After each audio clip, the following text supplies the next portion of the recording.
Welcome to the Rainmaker Podcast, where we elevate marketing leaders inside and out. I'm your host, Veronica Rami, master marketer, executive leader, and mentor to marketing leaders wanting to advance their careers. Each episode is filled with genuine, unscripted conversation with some of the world's top marketing experts, leaders, and trailblazers, representing brands both big and small. Our goal is simple: to inspire you and provide you with the insights and tools so that you can master your role, nurture your team, prioritize your well-being, and evolve into an industry-leading Rainmaker.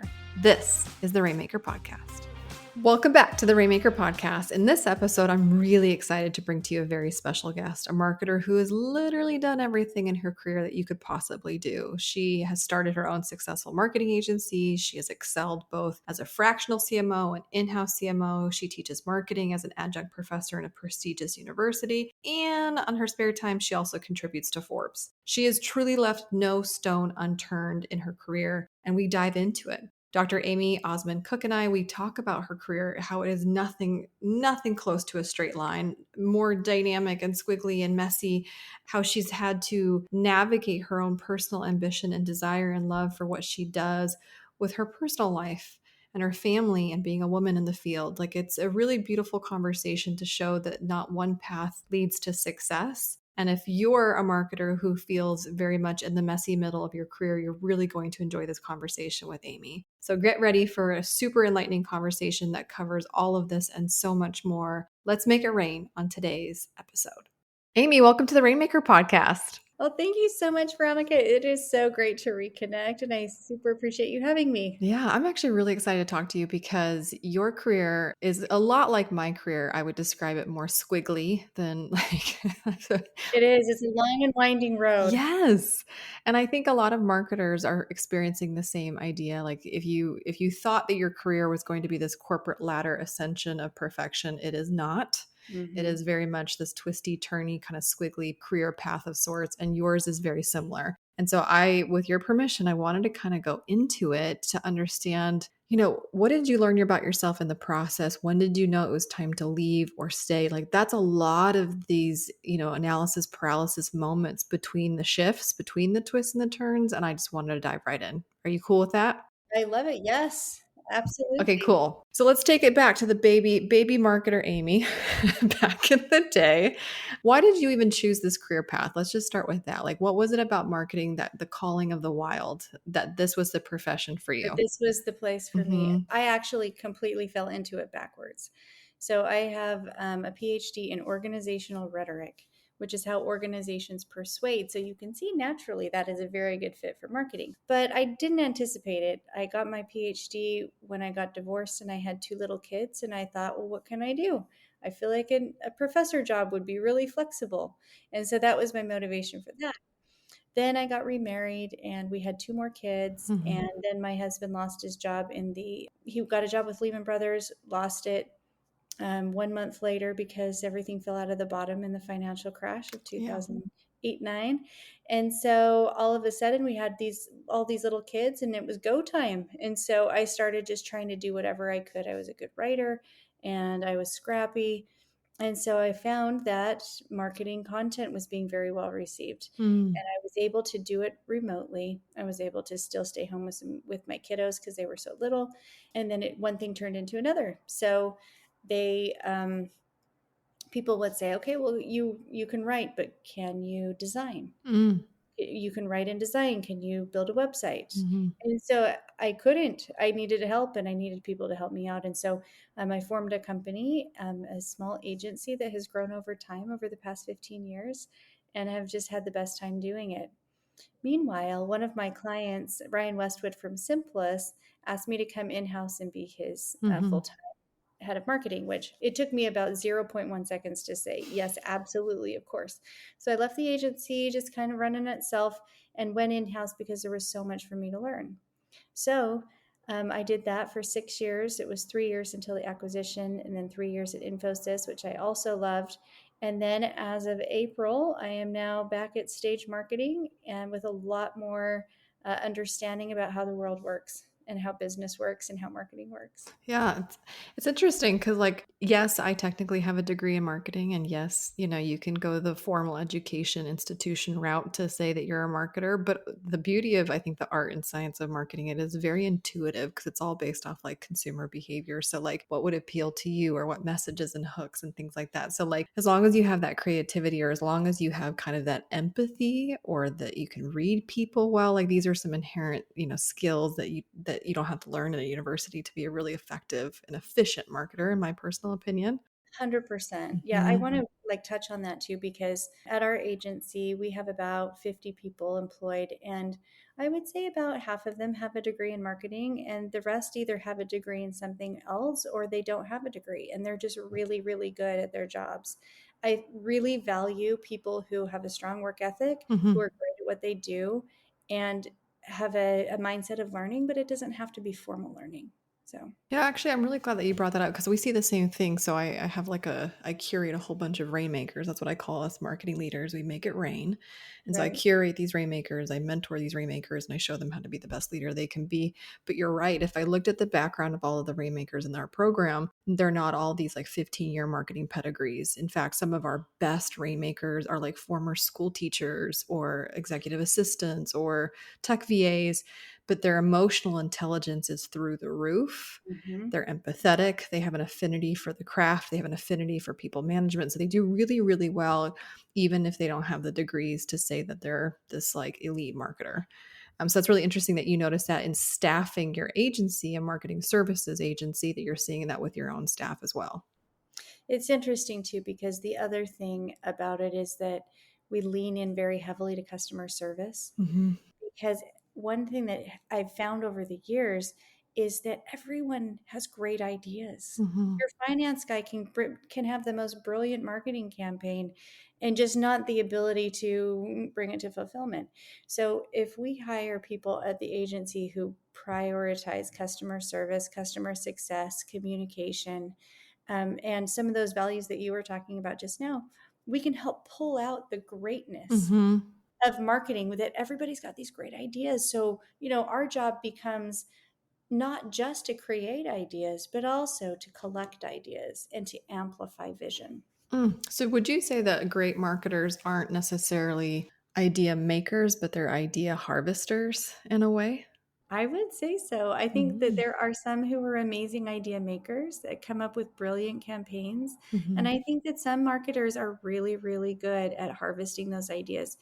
One of the things when I do CMO work for companies, um, my goal as the CMO is to amplify the vision of the CEO. The Mm-hmm. CEO, generally speaking, knows exactly where the business is supposed to go, has amazing marketing ideas, and is really kind of the chief marketer, right?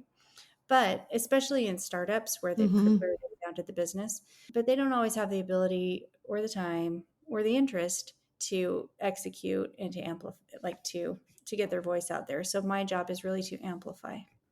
Yeah, no, I appreciate that. I definitely see that with startups as opposed to funded organizations or traditional business models. Yeah, like when I'm working with a CEO who has had to eat what they hunt, they're Yeah, pretty crafty marketers that's right. themselves. That's Yeah. right. They understand their audience really well. Yeah, in order to make it for sure, to validate Mhm. that product in the early stages.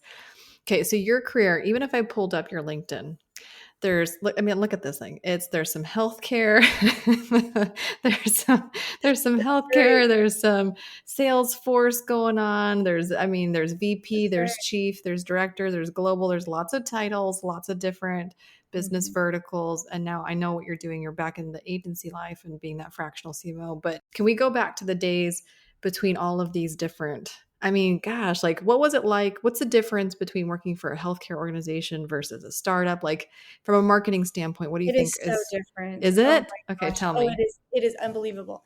So I went from it was a small, medium-sized business. I was the head of marketing at a company called North American Healthcare. Super grateful for that opportunity. I learned a ton. I worked Mhm. with skilled nursing facilities. So I would tell, then I went into the startup world in a Salesforce consultancy. And when people were like, well, what did you do at your previous job? And I said, I made nursing homes look sexy. Like that was my job. Okay. to help accurately promote what Mm, the goodness that was going on there and sure. the excellent patient care and all of that. But it was definitely a challenge sometimes to navigate all of the laws. It's the second most regulated industry out there, and so it is being able to show patients was a no-go. Yeah. Stock photos didn't look good. There's some really interesting challenges in that aspect. Business tends to go a little bit more slowly than a startup, but it's also very, very regulated and very, very focused on that kind of dot your I's and cross your T's, as opposed to a Mm. startup where it was like, hey, let's see what we can get away with. Let's see if the lawyers can catch up. That's funny. Well, it's interesting because I have a lot of my background now is in the digital marketing space, and it's, I mean, lightning fast, so fast. There's never Yes. enough time. I often hear marketers describe their relationship with time as like a really crappy boyfriend. Like it's just he's abusive. It's never good enough.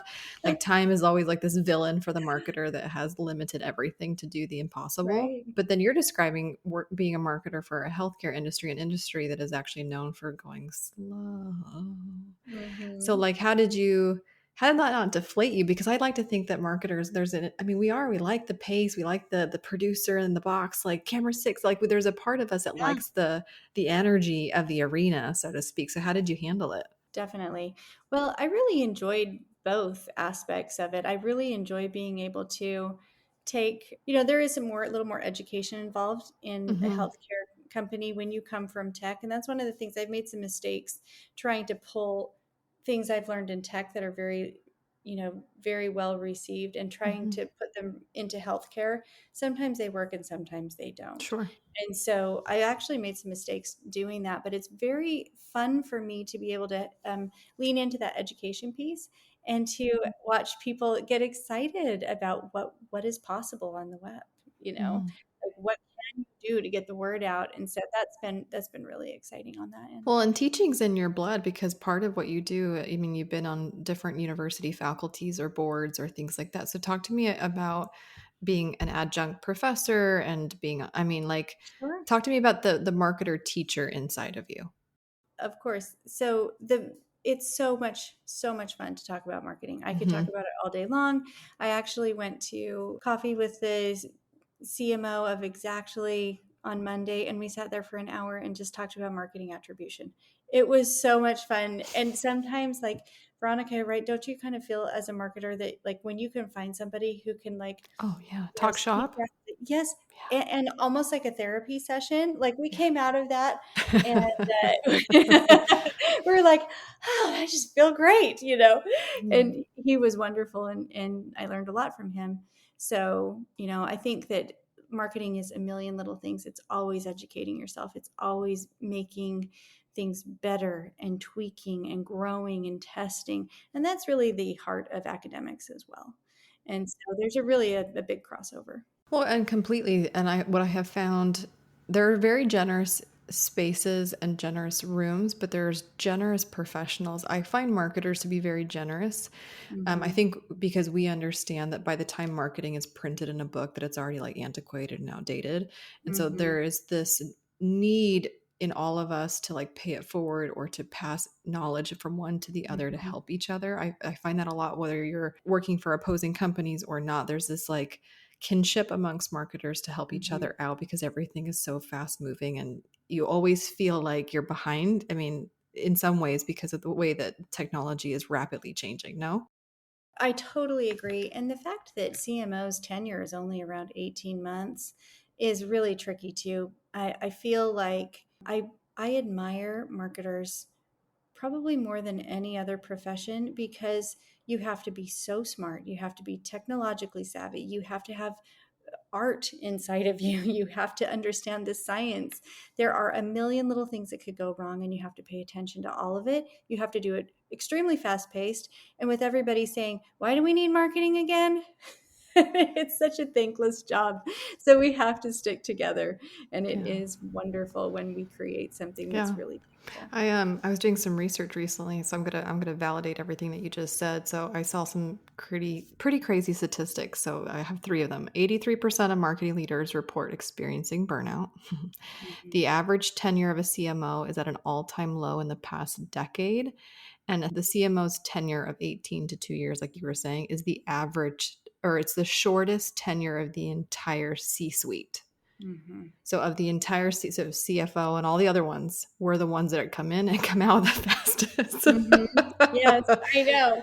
Oh, It is definitely not an easy job, but no. it's also so fun too. I mean, we get to create stuff and we get to launch campaigns and host fun parties, and all of those things are just so much fun, right? Well, I want you to speak to that because I haven't quit, right? So I know that a lot of marketers, when they don't take care of themselves, or they're not being properly mentored, or they're Mhm. not being surrounded by other gracious and generous, mentors and marketers, like we Mhm. burn out, we churn out, we turn out. Like that's unfortunately one of the side effects of this industry, which is relentless. But I've made it. I've been here for 15 plus years. You've obviously made it. We're in the long game now at this We point in are. our careers. Mhm. How does one stay? How have you been able to stay? And like, be radically honest. Sometimes does it take you where you've stepped back from it, where you've come back to it? Like, I'm curious how you are still in the game this many years later. Thank you for saying that. I think that again admire everyone who makes a career out of this. And I think that intrinsically it's so much fun. Like I really, really enjoy the campaigns. I enjoy the work. I enjoy creating. So for me, it's a very good fit for me to do that. I also try to stay in the project a little bit more than high level. Looking at numbers stresses me out. I like to get in there and get my hands dirty. I also think that who you work with makes all the difference in the world. Our team is just absolutely phenomenal. We really prize four values when we hire people: kindness, quality, flexibility, and grit. And when we hire someone with all four of those qualities, it's kind of magical. Mm-hmm. Um, and it is something that, being able to produce those kinds of quality campaigns, and being able to get to know people and actually have make good friends in the process has been super helpful for me as well. Also, I think just being radically honest, it's tough, and I actually have gotten myself a therapist on occasion. I have gone on long walks. I have tried to, I've worked long hours. My meetings typically start at 6 a.m. and oftentimes I'm working at night. So if you don't really love it, it's tricky. But I try to take breaks in the day. So even though those are really long hours, it kind of breaks it up for me. So Mm-hmm. that's really helpful too. I don't know, what do you do to kind of help you Yeah, I was stay just thinking strong? about what you just said. I mean, I think, like you said, being with people that you can vent to, that like Mm-hmm. just get it. Mm-hmm. I'm no stranger to working with internists. So whether it's a therapist or a coach or an integration expert or things of that nature, I worked a lot as a female to regulate my cortisol levels, my hormone levels, Mm-hmm. because I also am a mom of littles. And so I think being a female leader has a layer that our male Mm-hmm. counterparts do not have to necessarily deal with as much as we do when it comes to the physicality of our bodies, also paired with Mm-hmm. the season in which I am advancing in my career. Because Mm-hmm. I graduated at 20 years old.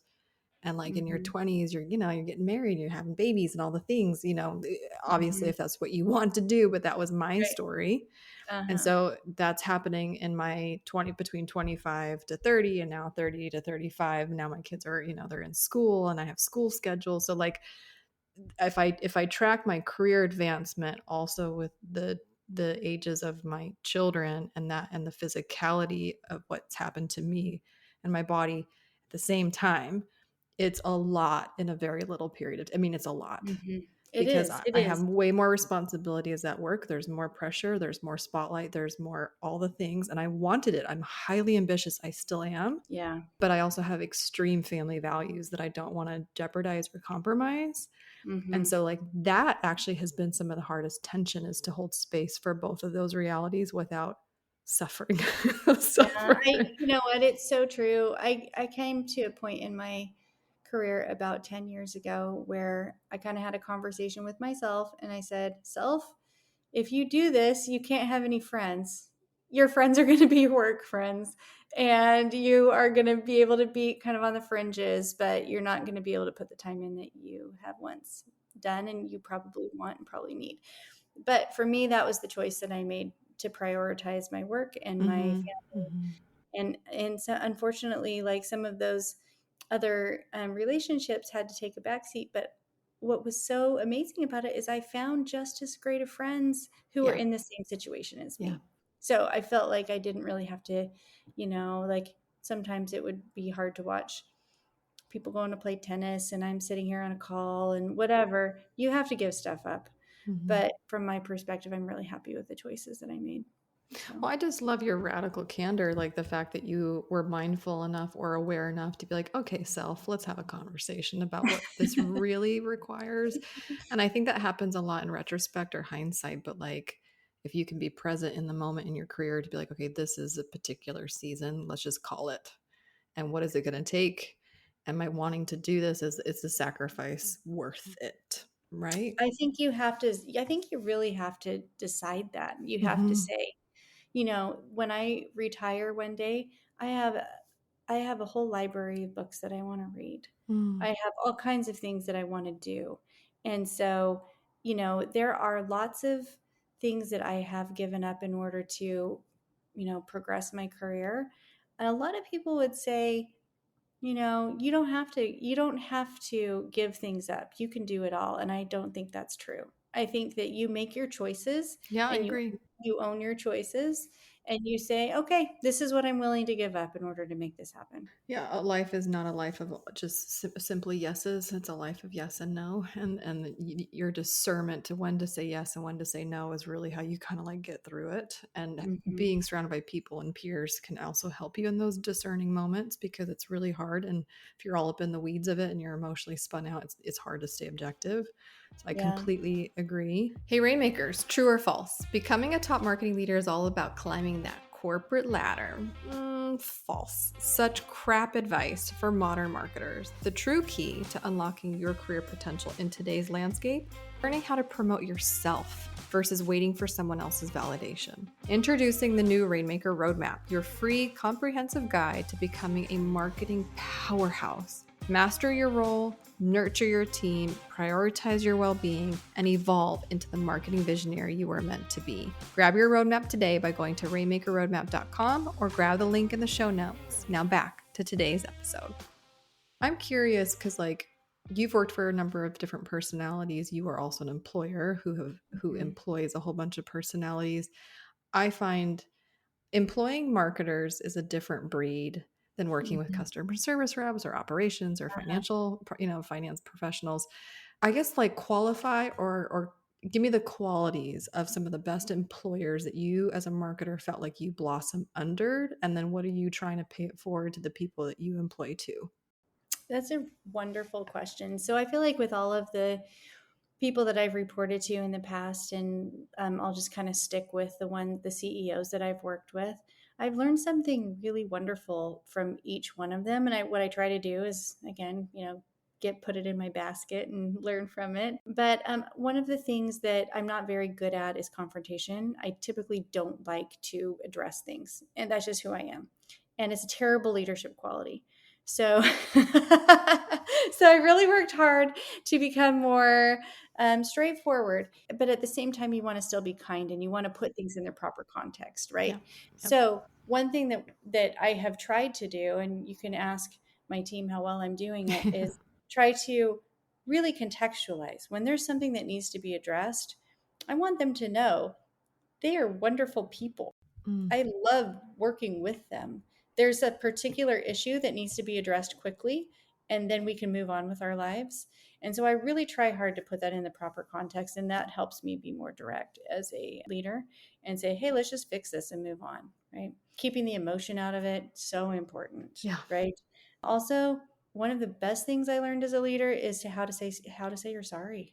Ooh. There people will take things very differently if the CEO is saying it rather than if your colleague is saying it. Mm-hmm. So that is one other thing that I learned the hard way was, I can't really speak if I am the CEO of a company and I say something, I can't say it in the same way that I would tell my brother, Mm-hmm. right? Or that I would say to my mom or whatever. And so you have to be really careful about the meaning behind the actual words, because depending on your position, depending on the context, those same exact words can be infused with a lot of different meaning.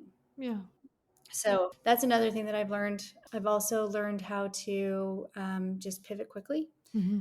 I think I've learned how to address things and move on while they're still small. And that's the other reason that I really worked on becoming more direct, because when you are direct and you catch something when it's small, it's just a very small thing and then you move on.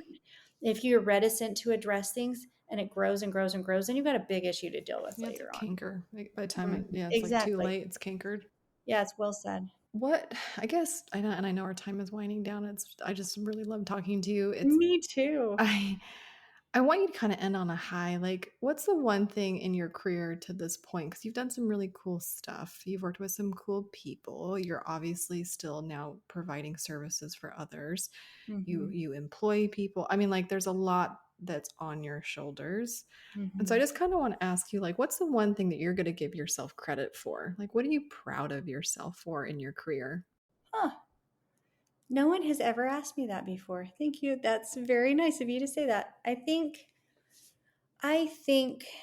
that I am most proud when I see one of my employees growing and advancing. And, I have so many employees who have doubled their salaries while working with me. And it makes me so proud to see them growing in those capacities and taking on more responsibility and being able to have great careers. I think that's what I'm the most proud of. I love that. I think the truest, most beautiful definition of great leadership is when you make other leaders. Could not agree more. So agree. I Yeah. think that that's when you know that you've actually given something. Mm. Well, I'm going to drop all of your links in the show notes so everybody can connect with you on LinkedIn. Everybody Thank can get you. a taste of your brilliance like I have been today. But I just want to thank you so much, Amy, for joining us on today's Rainmaker podcast. Thank you so much, Veronica. What a pleasure. Thank you.